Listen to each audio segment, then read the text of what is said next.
PRAN biryani taste అయితే చాలా బాగుందండి. అసలు ఎంత బాగుందంటే నోట్లో పెట్టుకునే తినే కొద్దీ తినాలనిపిస్తుంది, అంత టేస్టీగా ఉందన్నమాట. నాకైతే భలే నచ్చిందండి. అయితే మటన్ దాల్చా అలాగే చెన్నగుడ్ల ఫ్రై అయితే సండే టు అలాగే బుధవారం పెడతారండి. ఇప్పుడు స్టోరీలోకి వెళ్ళిపోదామండి. ఈ వీడియో మీరు ఫస్ట్ టైం చూస్తున్నట్లయితే మన ఛానల్లో ఫస్ట్ నుంచి వీడియోలు ఉన్నాయండి. ఆ వీడియోలు చూస్తే స్టోరీ మీకు అర్థమవుతుంది. రిషి వసు చేతిని తన చేతితో పట్టుకుని, నా బలం నా పక్కనే ఉంది. హైదరాబాద్ వైపు దూసుకెళ్తున్న ఆడి కార్ నిశ్శబ్దంగా ఉంది. కానీ అది భయంతో కూడిన శబ్దం కాదు, రాబోయే యుద్ధానికి సిద్ధమవుతున్న సైనికులు మౌనం. అది రిషి స్టీరింగ్ వీల్ మీద వేలు గట్టిగా బిగించి ఉన్నాడు. అతని మెదడులో ఆలోచనలు వేగంగా పరిగెత్తుతున్నాయి. చక్రవర్తి ఆ పేరు వింటేనే బిజినెస్ ప్రపంచాన్ని వణికిస్తుంది. సిమెంట్, స్టీల్, పాలిటిక్స్ అన్నిటినీ తన గుప్పెట్లో పెట్టుకుని మాఫియా లాంటి బిజినెస్ మ్యాన్. రిషి గారు, మీరు బాగా కంగారు పడుతున్నారు, వసు పక్క సీట్లో నుంచి అంది. రిషి నిట్టూర్చాడు. నీకు చక్రవర్తి గురించి తెలియదు వసుదా. ఆయన ఒక కొండచిలువ లాంటివాడు. ఒక్కసారి చుట్టుకుంటే ఎముకలు విరిగేదాకా వదలడు. నా ఇన్వెస్టర్స్ని బెదిరిస్తాడు. నా ప్రాజెక్టులకి మెటీరియల్ అందకుండా చేస్తాడు. లీగల్ నోటీసులతో ఉక్కిరిబిక్కిరి చేస్తాడు. ఇన్నాళ్ళు నేను కట్టుకున్న ఈ సామ్రాజ్యం పేకమేడలాగా కూలిపోవడానికి వారం రోజులు చాలు.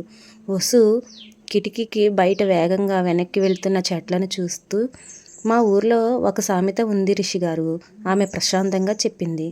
గాలి వానలు ఎంత పెద్దవైనా వేళ్లు బలంగా ఉన్న చెట్టుని పడగొట్టలేవు. ఇప్పటిదాకా మీ బలం, మీ డబ్బు, మీ పరపతి అనుకున్నారు. అవి గాలికి ఎగిరిపోయే ఆకులు. కానీ ఇప్పుడు మీకు ఒక నిజం తెలిసింది. మీ నాన్నగారి ప్రేమ, మీ నిజాయితీ, ఇవే మీ ఏళ్ళు. అవి బలంగా ఉన్నంతకాలం ఏ చక్రవర్తి మిమ్మల్ని పడగొట్టలేడు. రిషి ఆమె వైపు చూసి చిన్నగా నవ్వాడు. ఆమె మాటల్లో లాజిక్ లేకపోవచ్చు, కానీ మ్యాజిక్ ఉంది. ఆ మ్యాజిక్ని అతని కొండంత ధైర్యాన్ని ఇచ్చాయి. వారు ఆఫీస్ చేరుకునేసరికి మధ్యాహ్నం అయ్యింది. రిషి ఆఫీసులోనికి అడుగుపెట్టగా వాతావరణం అల్లకల్లోలంగా ఉంది. అర్థమైంది. ఫోన్లు మోగుతూనే ఉన్నాయి.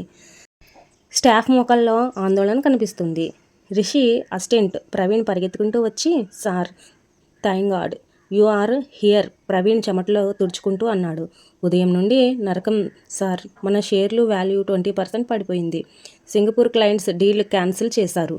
బ్యాంక్ మేనేజర్ లోన్ రీపేమెంట్ కోసం నోటీసులు పంపించారు. ఎవరో మన కంపెనీ గురించి ఫేక్ న్యూస్ స్ప్రెడ్ చేస్తున్నారు. మనం దివాలా తీస్తామని రిషి పళ్ళు కొరికాడు. చక్రవర్తి తన పని మొదలుపెట్టాడు. నా క్యాబిన్లోనికి రా, డిపార్ట్మెంట్స్ హెడ్స్ అందరినీ మీటింగ్స్కి పిలువు, రిషి ఆదేశించాడు. అతను తన గది వైపు నడిచాడు. వసుధ అతని వెనకే నడవబోతుంటే సెక్యూరిటీ గార్డ్ ఆపాడు. మేడం, లోపలికి అనుమతి లేదు. రిషి ఆగిపోయాడు. వెనక్కి తిరిగి అందరూ వినేలా గట్టిగా చెప్పాడు. ఆమె నా భార్య. ఈ కంపెనీలో నాకెంత హక్కు ఉందో ఆమెకి అంతే హక్కు ఉంది. ఇంకెప్పుడు ఆపొద్దు. స్టాఫ్ అందరూ ఆశ్చర్యంగా చూశారు. నిన్నటి వరకు బ్యాచిలర్ అనుకున్న బాస్ ఈరోజు ఒక సాధారణమైన అమ్మాయిని భార్యగా పరిచయం చేయడం వారికి షాక్గా అనిపించింది. రిషి క్యాబిన్లోనికి వెళ్ళాక వసుధను ఒక సోఫాలో కూర్చోమన్నాడు. నువ్వు ఇక్కడే ఉండు, నేను ఈ గందరగోళాన్ని చక్కదిద్దాలి.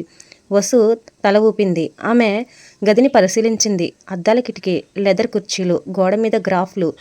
ఇదొక కొత్త ప్రపంచంలాగా. ఇక్కడ మనుషుల కంటే అంకెలకే ఎక్కువ విలువ అని ఆమె అర్థమైంది. తర్వాత 3 గంటలకు రిషి ఫోన్లు మాట్లాడుతూ ఉన్నాడు. కానీ అవతల నుండి వచ్చే సమాధానాలు, సారీ రిషి, నేను నీకు సిమెంట్ సప్లై చేయలేకపోతున్నాను. చక్రవర్తి గారు వార్నింగ్ ఇచ్చారు. నేను నీకు సిమెంట్ సప్లై చేస్తే నా లైసెన్స్ క్యాన్సిల్ అవుతుంది. రిషి, మన స్నేహం వేరు, బిజినెస్ వేరు. నేను ఇప్పుడు ఇన్వెస్ట్ చేయలేను. రిషి ఒక్కొక్క ఫోన్ కట్ చేస్తూ అతని ముఖంలో రంగులు మారుతూ ఉన్నాయి. ఇన్నాళ్ళు తన చుట్టూ ఉన్నది స్నేహితులు కాదు, కేవలం అవకాశవాదులు అని అతనికి స్పష్టమైంది. సాయంత్రం 5 గంటలకు రిషి అలసిపోయి కుర్చీలో కూర్చుని వెనక్కి వాలాడు. అంతా అయిపోయింది. అతను గొనుక్కున్నాడు. స్టోరీ ఇంతవరకు విన్నందుకు ధన్యవాదాలండి. రేపటి వీడియోలో మిగతా స్టోరీ అప్లోడ్ చేస్తాను. వీడియో నచ్చితే లైక్ చేయండి, షేర్ చేయండి. అలాగే స్టోరీ నచ్చితే కామెంట్ చేయండి.